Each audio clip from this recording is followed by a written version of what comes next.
Welcome.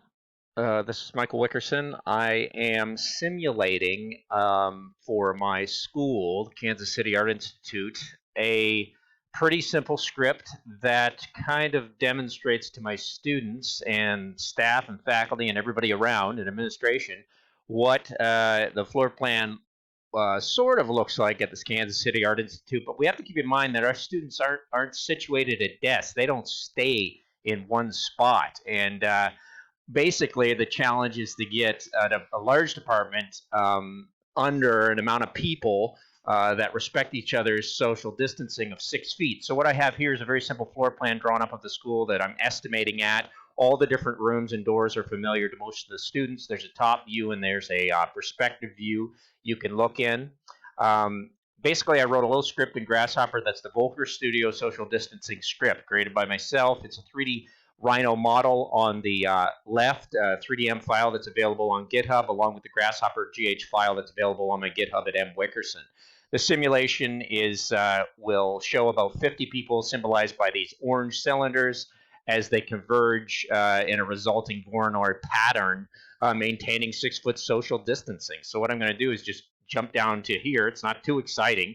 I'm just going to hit animate. And you'll see these orange things kind of come from the outside perimeter, represented by the blue rectangle around the interior spaces of the VOLKER complex.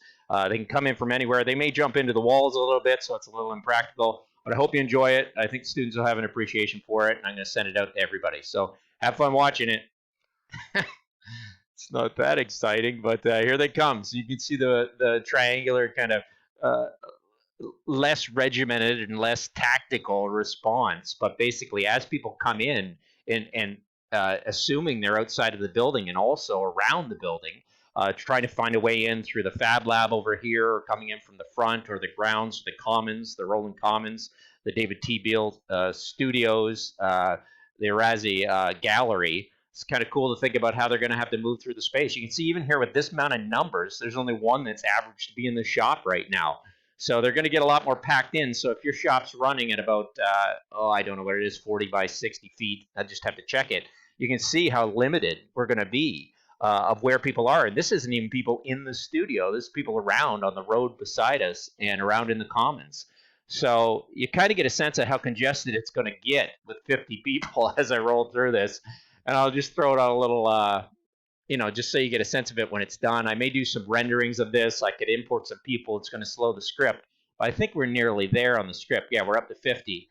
And that's a quick simulation of it. So if we really thought about having 10 people, or at different times, I'll find the exact numbers. If I go into this edit and I say, listen, we're not going to have more in the building than 24 people at any given time, staff, faculty, students included, technicians, you've got, here's just a pattern, and there it is randomly put in there. And I put a seed in here as well. So, I don't know how many to the seed I put in, but you can just generate in here looking at the top view. Sorry, it's a little hard to see. Let me pull up the radius and the size of these people, makes them a little bigger, maybe in human scale, but let me just grab a little bigger.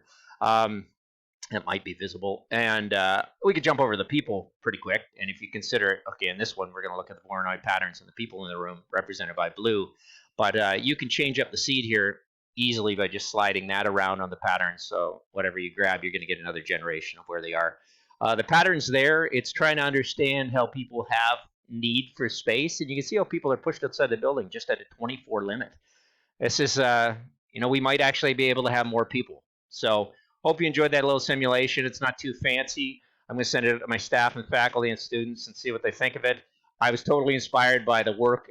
I'm just blown away by what they've done in illustration to draw up floor plans and have all these plans for A groups and B groups. We can color code these. Hopefully the students will take an interest. If you want to work on this with me, I think it's a great project, and it allows us to simulate what we're mainly doing. So let me grab the little blue guys and take a little turntable tool just for fun. And for anybody who's done the Rhino, we're spinning pretty fast. Let's take it down a little pace, and there you go. Kind of get a sense of what's going on in sculpture. Parametric model to simulate what we're doing. I hope my other peers find this interesting. I hope people want to get on board this and recognize that this itself is sculpture. This is 3D modeling. This is the program I'm interested in teaching as we start to deal with the foundry, the metal shop, the fabrication studio, the kilns, everything we have to do. So I think this is an exciting time. It's not a great time, but it's an exciting time to use our skills and adjust to what we can do. That's 5 minutes. Thank you for watching. Oh, no.